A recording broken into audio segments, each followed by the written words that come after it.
Halo, apa kabar kalian di hari Rabu ini anak-anakku di rumah? Semoga kalian di rumah dalam keadaan sehat ya. Ya, di hari Rabu ini kita sudah memasuki tema 4 subtema 1 dengan mata pelajaran Bahasa Indonesia. Materi Bahasa Indonesia kita hari ini adalah tentang tokoh dan inti dalam cerita. Ya. Pengertian tokoh dalam cerita itu adalah pelaku, orang-orang yang ada dalam sebuah cerita. Ya, Ibu Guru ulangi lagi.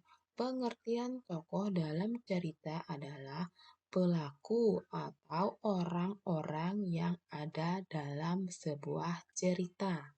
Ya, pelaku atau tokoh dibagi menjadi dua, yaitu tokoh utama dan tokoh pembantu. Apa itu tokoh utama? Tokoh utama adalah tokoh yang selalu hadir dalam setiap peristiwa di sebuah cerita. Ya, Ibu Guru ulangi lagi. Tokoh utama adalah tokoh yang selalu hadir dalam setiap peristiwa dalam sebuah cerita. Ya. Sedangkan tokoh pembantu adalah tokoh yang berperan mendukung tokoh utama. Ya, Ibu Guru ulangi lagi. Tokoh pembantu adalah tokoh yang berperan mendukung tokoh utama. Ya, karakter tokoh. Karakter atau perilaku tokoh dapat diketahui dengan cara yang pertama, membaca dengan seksama dalam jalan cerita. Yang kedua, memperhatikan setiap perkataan atau perbuatan tokoh dalam cerita. Yang ketiga, memperhatikan gambar lingkungan kehidupan dari tokoh dalam cerita. Ya, Ibu Guru ulangi lagi.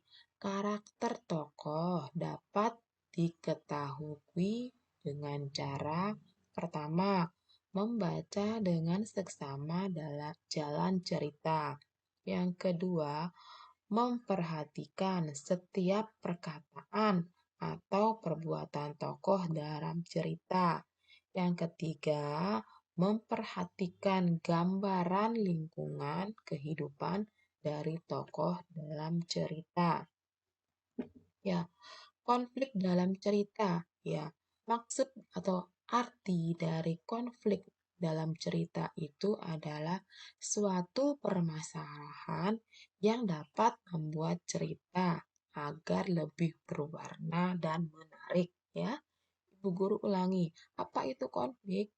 Konflik dalam cerita adalah suatu permasalahan yang dapat membuat cerita lebih berwarna agar menarik untuk diperhatikan. Oke, ya. Cara memberi pendapat mengenai konflik cerita, ya. Ada 4 caranya. Kalian bisa baca cerita dengan cermat. Yang kedua, carilah paragraf yang memuat masalah atau konflik. Yang ketiga, carilah penyebab awal terjadinya konflik. Yang keempat, carilah bagaimana permasalahan atau konflik dapat diselesaikan. Ya, Ibu Guru ulangi lagi. Cara memberi pendapat mengenai konflik cerita. Yang pertama, baca cerita dengan cermat. Yang kedua, carilah paragraf yang memuat masalah atau konflik. Yang ketiga, carilah penyebab awal terjadinya konflik. Yang keempat, carilah bagaimana permasalahan atau konflik dapat diselesaikan. Ya, untuk latihan hari ini, tolong kalian bacalah dengan cermat Bu Pena B 4B halaman 20. Ya, bacalah dengan cermat Bu Pena B halaman 20. Kemudian kalian kerjakan halaman 21 nomor 1 sampai 3 dan halaman 22 nomor 1 sampai 3. Ibu guru ulangi lagi. Kalian hari ini mengerjakan yang pertama, kalian harus mencermati Bu Pena B halaman 20 ya. Yang kedua, kalian mengerjakan menulis halaman 21 nomor 1 sampai 3 dan halaman 22 nomor 1 sampai 3. Ya, mohon maaf jika penjelasan Ibu Guru tidak sempurna. Terima kasih atas perhatian kalian dan sampai jumpa.